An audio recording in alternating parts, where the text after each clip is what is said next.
Assalamualaikum warahmatullahi wabarakatuh. Waalaikumsalam warahmatullahi wabarakatuh. Izin memperkenalkan diri, nama saya Anindita Nur Mufidah. Panggilannya? Panggilannya Anin. Anin. Iya. Silakan Mbak Anin. Izin bertanya Pak Ustadz, saya kan dengan suami sudah menikah selama 1 tahun. Tapi alhamdulillah juga kami itu masih menjadi pejuang garis 2. Belum dikaruniai keturunan. Dan selama alhamdulillah juga kemarin itu pernah hamil. Tapi mungkin belum menjadi rezeki saya dan suami. Keguguran. Selama kami menikah juga kami udah berikhtiar. Udah berhusnudzon juga sama Allah. Tapi sampai saat ini belum juga dikaruniai keturunan. Saya dan suami, terutama saya itu, gimana ya Pak Ustadz, ngerasa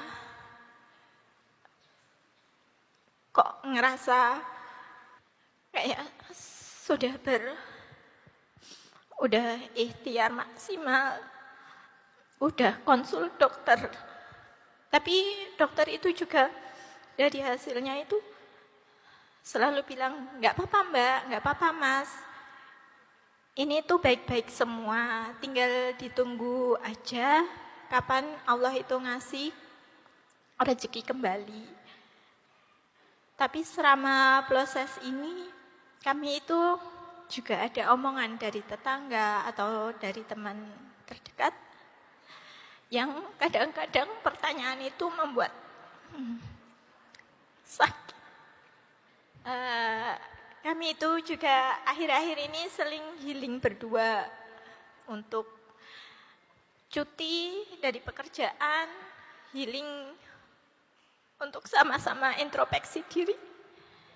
Di sini saya minta dari doa teman-teman buat saya dan suami untuk diberikan segera momongan. Amin ya Allah. Pertanyaannya buat Ustadz? Pertanyaannya, Ustadz, bagaimana buat saya dan suami menghadapi rasa gelisah yang berlebihan dan ibadah apa yang ditambahkan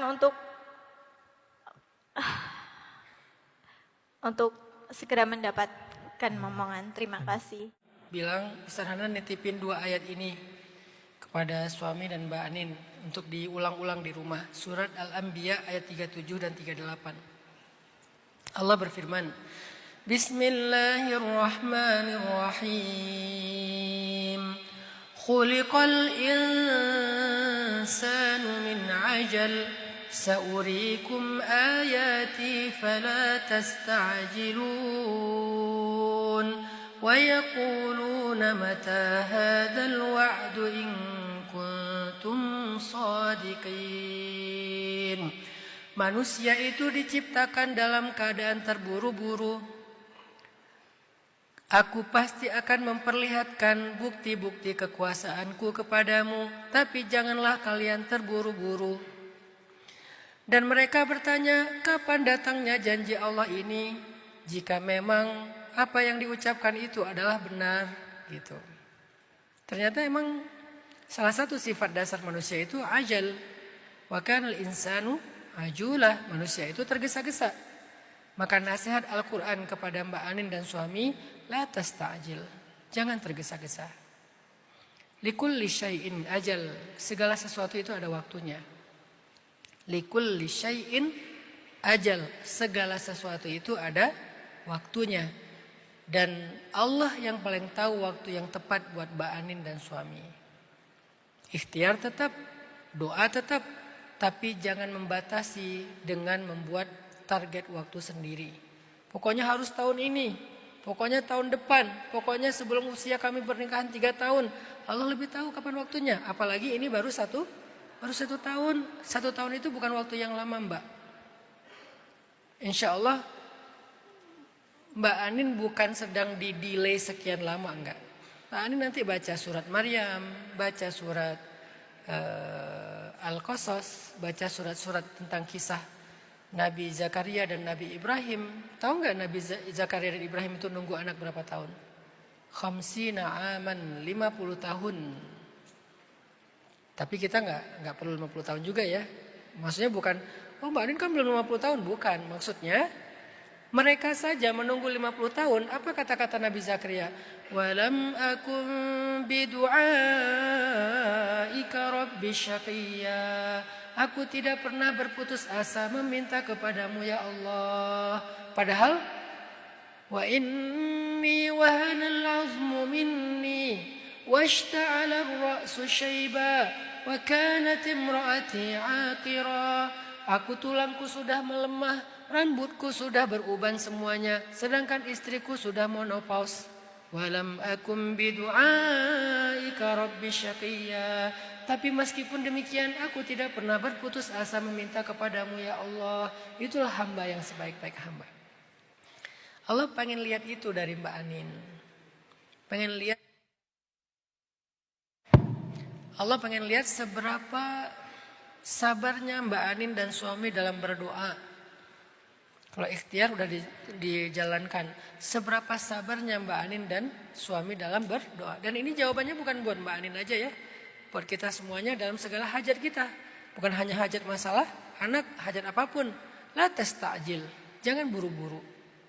Arti buru-buru itu kita membatasi diri, pokoknya harus sekian. Kalau enggak nanti saya kecewa, saya marah sama Allah. Kalau enggak saya akan tantrum. Allah enggak adil, Allah enggak dengar doa saya dan segala macam. Harusnya Nabi Ayub, Nabi Ibrahim, Nabi Nuh dan Nabi Zakaria lebih berhak mengatakan itu. Nabi Ayub 17 tahun sakitnya. Nabi Ibrahim dan Nabi Zakaria 50 tahun meminta anaknya. Nabi Nuh malah 950 tahun meminta hidayah untuk keluarganya. 950 tahun, sisa 50 tahun lagi sebelum satu apa itu? 1 milenium ya? 1000 tahun, bayangin. 1000 tahun kurang 50.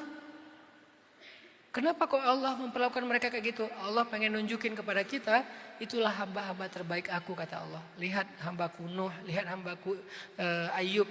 Jadi kamu pengen kenapa mendapatkan ujian kayak gini? Karena aku pengen lihat apakah kamu hamba terbaik aku.